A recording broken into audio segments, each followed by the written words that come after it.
My best friend's jealous fiance told me that I am a dirty dog that needs to be put down and slapped me across the face. So my best friend took off her engagement ring and left her. Finn and I have known each other since we were in 6th grade. Around the summer of my 10th grade year, I came out to my parents as gay. They didn't take it too kindly, and I ended up disowned. Finn's family happily took me in and treated me with nothing but kindness. When Finn and I graduated from high school, he went on to work under his father while his parents helped me pay to attend college. During my time away from college, Finn met Sarah. I believe it was my 3rd year of college when I finally got to meet her. It was during a family dinner. I greeted her warmly and tried to make my best impression because she was my best friend's girlfriend. When I went to shake her hand, she weirdly looked at my hand. I don't want to say disgust, but I'm not sure how to describe it. After that school break, weird things started happening like me and Finn's messages randomly being muted or my number randomly being blocked on Finn's phone. Things got even worse when I moved back home after finally graduating from college. On the days when Finn and I planned to meet, Sarah would call him and have some sort of situation literally about an hour or less from the time we would be meeting. She would say things like she's having car troubles, she's feeling ill, or she is lonely and needs him. I never felt right trying to stop him from going to her if he needed to. He would say he didn't, but just to avoid anything I'd cancel on him just to make him go see her. Eventually, Finn and I stopped hanging out as much because it just got annoying, for me at least. We would see each other at family gatherings, but that would be about it. Fast forward to January of this year, Finn proposed to Sarah. Everyone, including myself, had been over the moon for them. Let me be the first to say, this has been the shittiest time ever. To start, she puzzled everyone by immediately making a post on her Instagram story with a picture of her and Finn. She captioned the picture better than the rest, with a kissing emoji. This led me and Finn's older siblings to ask him if he cheated, because who's the rest? Finn responds that she's just too excited to make sense. That made no sense to me either, but not my circus. With their wedding coming up soon, their planning has been nothing short of a nightmare. Her family, for some reason, doesn't want to help with the cost of the wedding, which isn't their obligation. So I get it, but we as a family decided to all pitch in and help them get the best wedding possible. Finn only had one request, and that was me being his best man. She initially agreed, but after a few weeks, she came back and said that me being the best man wouldn't be possible because she wanted that spot for her brother. This caused some trouble for them, and things were almost called off until I just talked to Finn and was just like, it's fine, just let her have it and enjoy your day. Don't let me be the reason you lose what you two have. Of course, I was upset about it, but I would feel worse if things went south because of me. I would say that was my biggest mistake, as now it feels like she is flexing her power. Recently, during another family dinner, she brought up seating and showed us a few pictures. Why would I not be surprised that she sat me at a table away from those I would call my family? When she showed us, I got a few glances from Finn's parents and siblings. And damn, I might be a doormat, but I was just fine with it if the wedding still got to happen. I figured that I would at least speak to one of Finn's family members or Finn himself tomorrow, since that's when we meet for dinner. But I was a bit surprised when Finn dropped by my apartment today. I guess he noticed my hesitancy since he asked me what was going on. I had to ask him if he really saw nothing going on. He said he felt really pissed about the entire wedding situation, but he chalked it up to her just wanting her day to be how she imagined it. I made sure to remind him that it was his day as well, which is honestly something I should have said back when I was removed from best man. I then asked him if he had any idea why she acted the way towards me. Apparently, during my time in college, Finn got closer to some people who went to our high school. This led to him meeting Sarah as well. He said that before he and Sarah started dating, it was one time when they had all decided to hang out and had been playing some sort of drunken confessions game. I've never really been to parties like that, so I don't know how those work. Anyway, he started rambling for a bit before I asked for him to get to the point. He remembers saying something along the lines of, "I wish my name was a girl. No wonder she hates me." Let me clarify that Finn and I have never had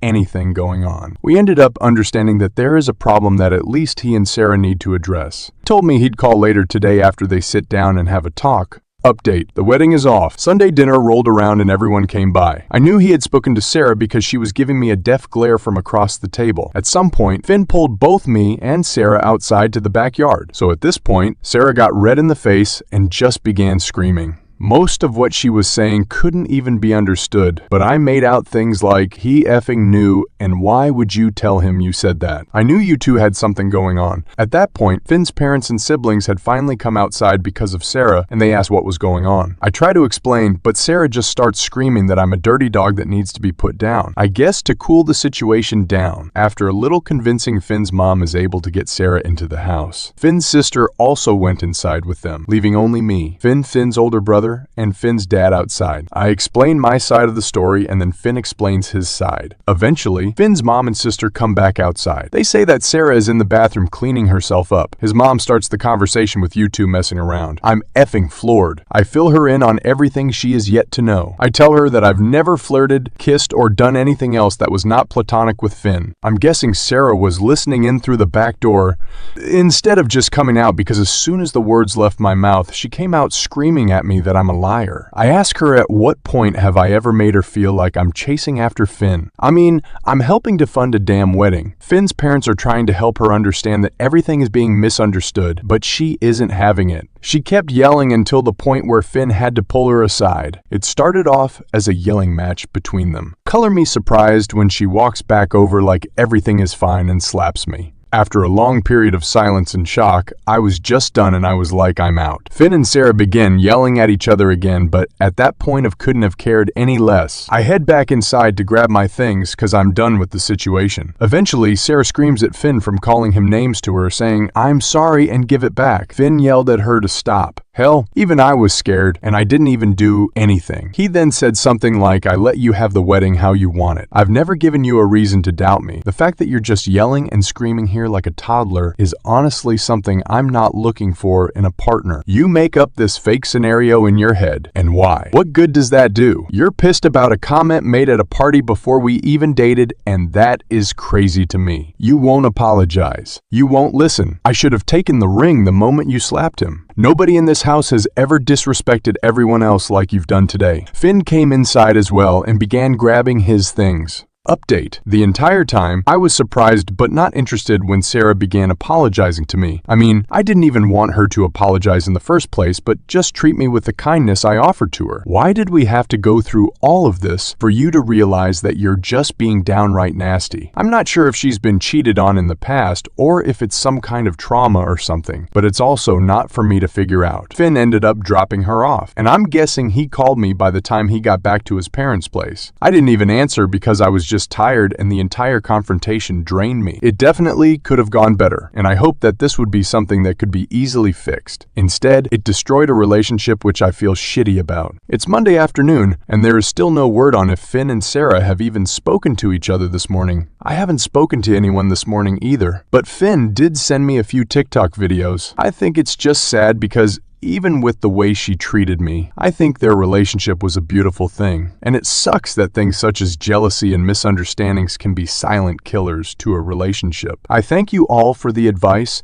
and for pushing me towards talking to someone about this. I wish things could have ended differently, but as some of you said, this should be a wake-up call towards both Finn and me. I'm not sure what will come of everything. Maybe they will reconcile eventually, but I think for now, the wedding may be off. Update. It has been almost a week since my initial post, and I can't thank you all enough for all the advice. Even the people who called me out on being a doormat, thank you. Since my last update, a lot has happened. I want to start things out by flat out saying that there isn't a chance of reconciliation between Finn and Sarah, and after reading everything and really taking a step back to see how this situation was definitely a blessing. I'm happy with the outcome. Since the major fallout, me and Finn have spoken a lot about not only being open and honest with each other about things that bother us, but to also establish boundaries for our future partners. Not that either of us is getting out there. Yesterday evening, Finn and I went over to the apartment he shared with Sarah to retrieve his belongings. When we got there, Sarah wasn't home, so that was a relief. It was a bit of work to get all of his things bagged/boxed up and put in the rental,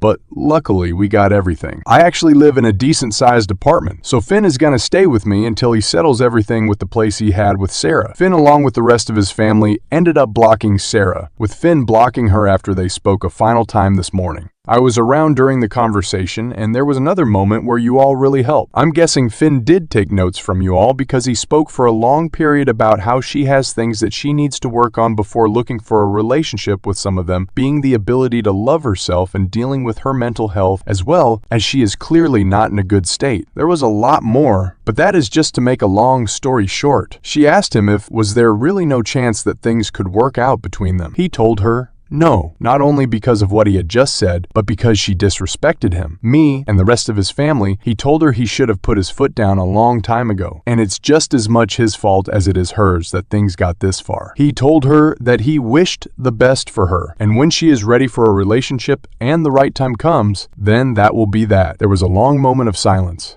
and then she ended the call, and he blocked her not long after. I'm not sure how the wedding cancellations and all that good stuff will work, but I'm sure we'll handle it. As far as me and Finn's relationship goes, I feel really happy. I feel like I got my best friend back, and it's crazy how you don't realize how different the energy in friendships become when you're in situations like that for that long. I can admit that, no, none of this was my fault. However, I could have spoken up about it not only for myself, but for Finn as well. Maybe the two of us, along with the rest of the family, should take a trip somewhere, taking time for ourselves. I think this whole situation has been very eye-opening for both me and Finn, and there needs to be some changes, especially with us in our communication, because as you all said, it wouldn't have gotten this far had we spoken on it. That's pretty much it. There wasn't a crazy fight scene where the police bust in and take Sarah away. I think that Sarah definitely needs to get her shit together, but we also have to better ourselves as well. And some of you have made me very aware of the pushover I can be. Smile, you've all given me so much guidance, and that really warms my heart. I actually cried a little because almost a week ago I felt so hopeless. This will most likely be the last update, but before I go, I'll answer some of your questions that I felt shouldn't go ignored. Also, I read every single comment, and even if I didn't respond, best believe I took it to heart,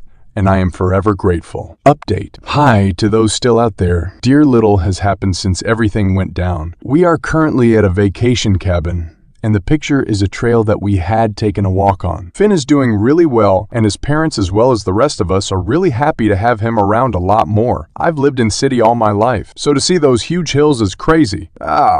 Also, I guess Sarah has been up as well. Since Finn and Sarah have the same friend group, he saw a picture from someone else's page of Sarah out at the club. He seemed indifferent to it, so I guess he's also learning to let it go if he hasn't already. Finn's parents and siblings leave tomorrow afternoon for either work or other reasons, but Finn and I decided to stay at the cabin for a while longer.